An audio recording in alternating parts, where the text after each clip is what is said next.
থেকে শুরু করে সমাজের নৈতিক ভিত্তি রক্ষায় আপনাদের অবদান অনস্বীকার্য।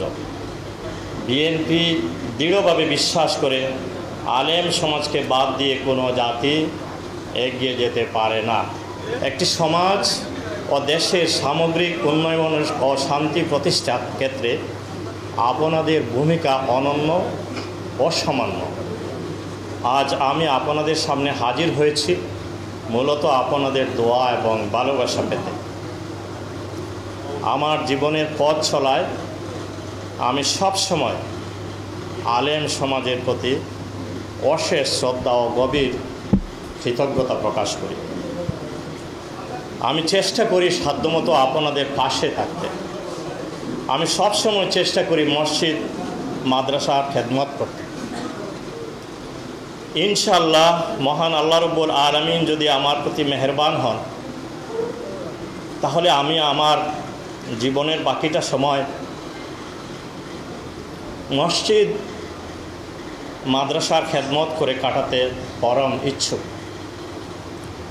তাই আমি আমার ব্যক্তিগত তরফ থেকে এবং আমার স্ত্রীর প্রতিষ্ঠিত বিবি ট্রাস্টের মাধ্যমে মসজিদ মাদ্রাসার উন্নয়ন, মাদ্রাসার শিক্ষার্থী ও সম্মানিত শিক্ষকদের জন্য সামান্যতম হলেও কাজ করে যাচ্ছি।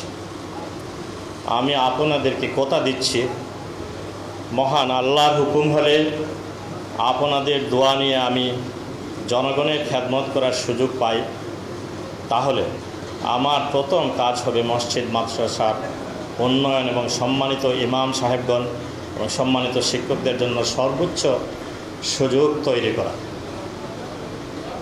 আপনারা আমার জন্য দোয়া করবেন। ইনশাআল্লাহ আমি আমার কথার বরখেলাপ করব না। সম্মানিত আলেম সমাজ, বাংলাদেশের ইতিহাস ও সংস্কৃতির শিকড়ে ইসলাম গভীরভাবে প্রতীত। এই ভূখণ্ডের প্রতিটি সংকটে, প্রতিটি জাগরণে আলেম ওলামারা ছিলেন জাতির দিশারি। স্বাধীনতা সংগ্রাম থেকে শুরু করে সমাজের নৈতিক ভিত্তি রক্ষায় আপনাদের অবদান অনস্বীকার্য। তাই আজকের এই দুর্বিষহ সময়ে জাতীয়তাবাদী রাজনীতির অংশ হিসেবে বিএনপি দৃঢ়ভাবে বিশ্বাস করে আলেম সমাজকে বাদ দিয়ে কোনো জাতি এগিয়ে যেতে পারে না।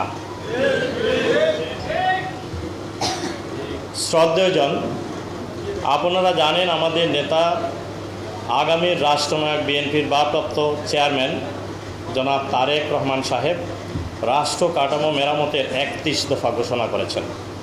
সেই 31 দফার আলোকে একটি সুখী সমৃদ্ধ আগামীর বাংলাদেশ গড়তে চায় বাংলাদেশ জাতীয়তাবাদী দল বিএনপি। বিশেষ করে এই 31 দফায় আপনাদের বিভিন্ন সুযোগ সুবিধা প্রদানের বিষয়টি উঠে এসেছে। তাই আজকের এই মতবিনিময় সভায় এই বিষয়েই আপনাদের দৃষ্টি আকর্ষণ করতে চাই।